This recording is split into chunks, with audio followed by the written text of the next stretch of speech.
नमस्कार, आप देख रहे हैं 4PM न्यूज नेटवर्क में हूं आपके साथ आयुष मिश्रा। उत्तर प्रदेश की योगी सरकार एक तरफ सूबे की सुरक्षा व्यवस्था को लेकर दावे तो बड़े बड़े करती है, लेकिन जमीनी हकीकत क्या है ये सब आप बखूबी जानते हैं। यहाँ जरा जरा सी बात पर गोलियां चलती हैं, लेकिन मजाल है कि सरकार प्रशासन चूक करे। आपको बता दें कि राजधानी लखनऊ की सड़कों पर एक बार फिर से खून बहा है।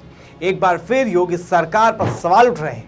दरअसल भाजपा युवा मोर्चा के नेता श्याम चेतन तिवारी पर उनके ही इलाके के मेहंदीगंज में सरेआम गोली चलाई गई। हमलावर पैदल आया और ताबड़तोड़ गोलियां बरसा देता है। चेतन गंभीर रूप से घायल हो गए और उनकी हालत नाजुक बताई जा रही है। साफ तौर पर यह कहें कि यह घटना योगी सरकार में कानून व्यवस्था की बदहाली को दिखाती है। दरअसल पूरा मामला बीते 9 मई का बताया जा रहा है। लखनऊ के बाजार खाला इलाके का है, जहां चेतन तिवारी अपने घर के बाहर बैठे थे।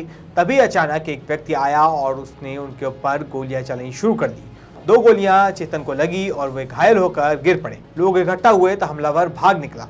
यह सब सीसीटीवी कैमरे में कैद हो गया, जो अब वायरल हो रहा है। पुलिस ने बाद में वैभव वाजपेयी नाम के व्यक्ति को गिरफ्तार किया है, जो खुद भाजपा से जुड़ा हुआ बताया जा रहा है। हालांकि जब घायल चेतन को केजीएमयू के ट्रामा सेंटर ले जाया गया तो उनके समर्थकों की भीड़ इकट्ठा हो गई और जमकर बवाल हुआ। यहां तक कि अस्पताल में हंगामा हो गया। लोग नारेबाजी करने लगे। वे पूछ रहे थे कि इतनी बड़ी घटना राजधानी लखनऊ में कैसे हो गई। क्या पुलिस प्रशासन सोया हुआ था? जहां हर तरफ सुरक्षा के दावे किए जाते हैं, वहां भाजपा का अपना नेता सुरक्षित नहीं है। यह सवाल योगी सरकार के पूरे दावों पर सवाल उठाता है। यह घटना कोई पहली नहीं है। योगी सरकार के कई साल बीत गए, लेकिन अपराध रुकने का नाम नहीं ले रहा है। लखनऊ जैसी राजधानी में दिन रात गोलीबारी, हत्याएं और दबंगई आम हो गई है। भाजपा अपने कार्यकर्ताओं को ही सुरक्षा नहीं दे पा रही। जब सत्ताधारी पार्टी के अपने लोग सुरक्षित नहीं हैं, तो आम आदमी का क्या हाल हो। आपने अक्सर सुना होगा, योगी आदित्यनाथ लगातार कहते हैं कि यूपी में कानून का राज है, लेकिन हकीकत कुछ और है।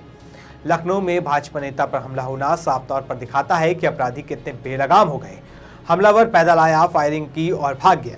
पुलिस को सीसीटीवी देखकर आरोपी को पकड़ना पड़ा। अगर सीसीटीवी न होता तो क्या होता? क्या अपराधी बच जाता? प्रशासन को ऐसी रंजिशों पर नजर रखनी चाहिए। भाजपा सरकार में युवा मोर्चा के कार्यकर्ता खुद एक दूसरे से लड़ रहे हैं। पार्टी के अंदर गुटबाजी और दुश्मनी इतनी बढ़ गई है कि गोली चलने लगी है।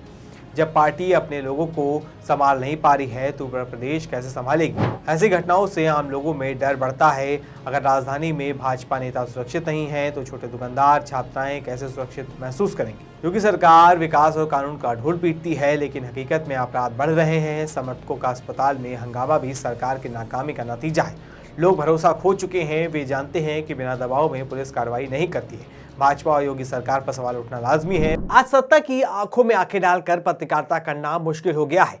हम पर मुकदमों से लेकर चैनल को बंद करने का दबाव बनाया जा रहा है। मुश्किल दौर है, लेकिन हम हार नहीं मानेंगे। इसलिए 4PM को ज्यादा से ज्यादा ज्वाइन करें और स्वतंत्र पत्रकारिता को जिंदा रखने के लिए जितना हो सके हमारा आर्थिक सहयोग करें।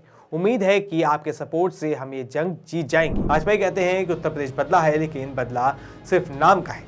अपराधी आज भी घूम रहे हैं। भाजपा युवा मोर्चा नेता पर हमला सरकार की छवि को धूमिल करता है या दिखाता है कि व्यवस्था पूरी तरह फेल हो चुकी है। क्योंकि सरकार को चाहिए कि वो अपने गिरबान में झांक कर देखे और खुद इस मामले की निगरानी करे। सिर्फ बयानबाजी नहीं, असली कार्रवाई हो। लेकिन अक्सर देखा जाता है कि ऐसे मामलों में मामला दबा दिया जाता है। खैर, इस मामले को लेकर आपका क्या कहना है, हमें कमेंट करके जरूर बताएं। ऐसी खबरों के लिए बने रहिए 4PM यूपी के साथ। धन्यवाद।